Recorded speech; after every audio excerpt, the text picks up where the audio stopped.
मत्ती 5:1-48 धन्य हैं वे जो शोक करते हैं, क्योंकि वे शांति पाएंगे। वचन 1 वह इस भीड़ को देखकर पहाड़ पर चढ़ गया, और जब बैठ गया तो उसके चेले उसके पास आए। वचन 2 और वह अपना मुंह खोलकर उन्हें यह उपदेश देने लगा। वचन 3 धन्य हैं वे जो मन के दीन हैं, क्योंकि स्वर्ग का राज्य उन्हीं का है।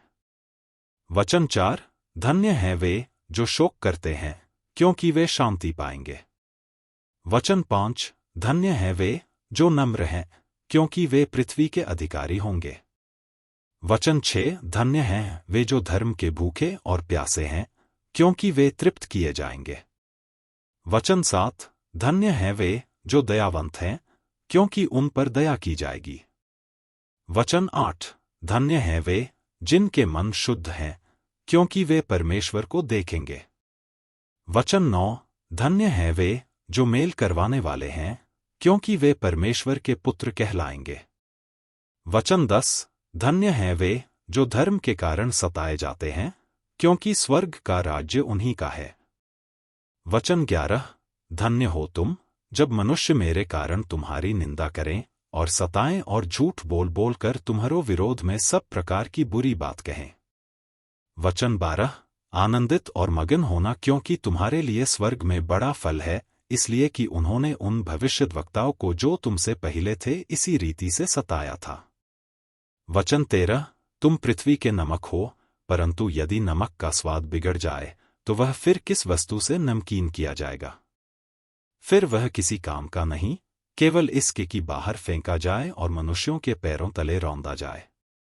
वचन 14 तुम जगत की ज्योति हो, जो नगर पहाड़ पर बसा हुआ है वह छिप नहीं सकता। वचन 15 और लोग दिया जलाकर पैमाने के नीचे नहीं परंतु दीवट पर रखते हैं, तब उससे घर के सब लोगों को प्रकाश पहुंचता है। वचन 16 उसी प्रकार तुम्हारा उजियाला मनुष्यों के सामने चमके कि वे तुम्हारे भले कामों को देखकर तुम्हारे पिता की जो स्वर्ग में है बड़ाई करें। वचन 17 यह न समझो कि मैं व्यवस्था था भविष्यद्वक्ताओं की पुस्तकों को लोप करने आया हूं। वचन 18 लोप करने नहीं परंतु पूरा करने आया हूं, क्योंकि मैं तुमसे सच कहता हूं कि जब तक आकाश और पृथ्वी टल न जाएं, तब तक व्यवस्था से एक मात्रा या बिंदु भी बिना पूरा हुए नहीं टलेगा। वचन 19 इसलिए जो कोई इन छोटी से छोटी आज्ञाओं में से किसी एक को तोड़े और वैसा ही लोगों को सिखाए, वह स्वर्ग के राज्य में सबसे छोटा कहलाएगा, परंतु जो कोई उनका पालन करेगा और उन्हें सिखाएगा, वही स्वर्ग के राज्य में महान कहलाएगा। वचन 20 क्योंकि मैं तुमसे कहता हूं कि यदि तुम्हारी धार्मिकता शास्त्रियों और फरीसियों की धार्मिकता से बढ़कर न हो, तो तुम स्वर्ग के राज्य में कभी प्रवेश करने न पाओगे। वचन 21 तुम सुन चुके हो कि पूर्वकाल के लोगों से कहा गया था कि हत्या न करना, और जो कोई हत्या करेगा वह कचहरी में दंड के योग्य होगा। वचन 22 परंतु मैं तुमसे यह कहता हूं कि जो कोई अपने भाई पर क्रोध करेगा वह कचहरी में दंड के योग्य होगा, और जो कोई अपने भाई को निकम्मा कहेगा वह महासभा में दंड के योग्य होगा, और जो कोई कहे अरे मूर्ख वह नरक की आग के दंड के योग्य होगा। वचन 23 इसलिए यदि तू अपनी भेंट वेदी पर लाए और वहां तू स्मरण करे कि मेरे भाई के मन में मेरी ओर से कुछ विरोध है, तो अपनी भेंट वहीं वेदी के सामने छोड़ दे। वचन 24 और जाकर पहले अपने भाई से मेल मिलाप कर, तब आकर अपनी भेंट चढ़ा। वचन 25 जब तक तू अपने मुद्दई के साथ मार्ग ही में है, उससे झटपट मेल मिलाप कर ले, कहीं ऐसा न हो कि मुद्दई तुझे हाकिम को सौंपे और हाकिम तुझे सिपाही को सौंप दे और तू बंदी गृह में डाल दिया जाए। वचन 26 मैं तुमसे सच कहता हूं कि जब तक तू कौड़ी कौड़ी भर न दे तब तक वहां से छूटने न पाएगा। वचन 27 तुम सुन चुके हो कि कहा गया था कि व्यभिचार न करना। वचन 28 परंतु मैं तुमसे यह कहता हूं कि जो कोई किसी स्त्री पर कुदृष्टि डाले वह अपने मन में उससे व्यभिचार कर चुका। वचन 29 यदि तेरी दाहिनी आंख तुझे ठोकर खिलाए तो उसे निकालकर अपने पास से फेंक दे, क्योंकि तेरे लिए यही भला है कि तेरे अंगों में से एक नाश हो जाए और तेरा सारा शरीर नरक में न डाला जाए।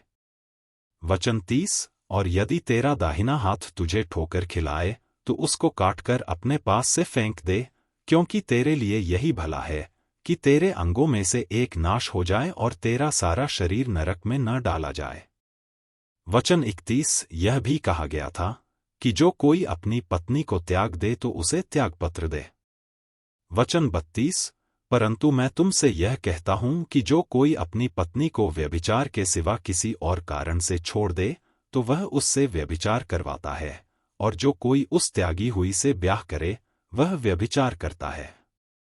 वचन 33, फिर तुम सुन चुके हो कि पूर्वकाल के लोगों से कहा गया था कि झूठी शपथ न खाना, परंतु प्रभु के लिए अपनी शपथ को पूरी करना। वचन 34, परंतु मैं तुमसे यह कहता हूं कि कभी शपथ न खाना, न तो स्वर्ग की, क्योंकि वह परमेश्वर का सिंहासन है। वचन 35, न धरती की, क्योंकि वह उसके पांवों की चौकी है, न यरूशलेम की, क्योंकि वह महाराजा का नगर है।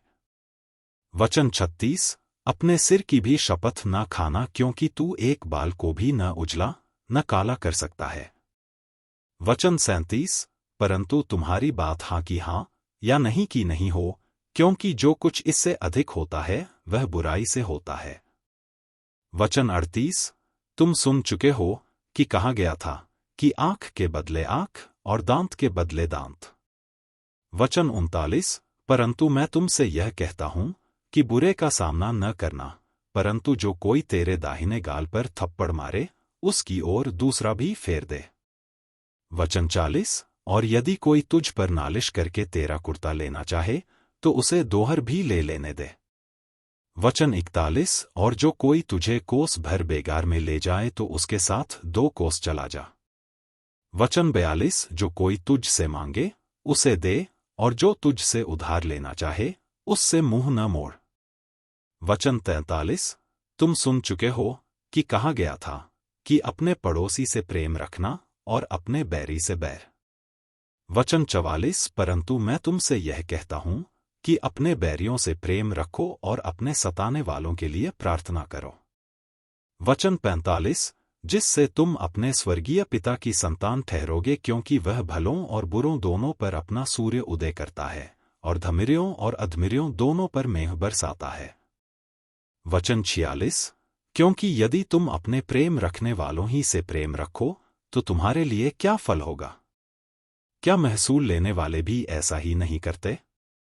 वचन 47, और यदि तुम केवल अपने भाइयों ही को नमस्कार करो तो कौन सा बड़ा काम करते हो? क्या अन्य जाति भी ऐसा नहीं करते? वचन 48, इसलिए चाहिए कि तुम सिद्ध बनो जैसा तुम्हारा स्वर्गीय पिता सिद्ध है। यदि आप विश्वास करते हैं तो यह वचन सभी विश्वासियों को भेजें और इस चैनल को प्रभु यीशु मसीह के नाम से सब्सक्राइब करें और आशीष प्राप्त करें। धन्यवाद।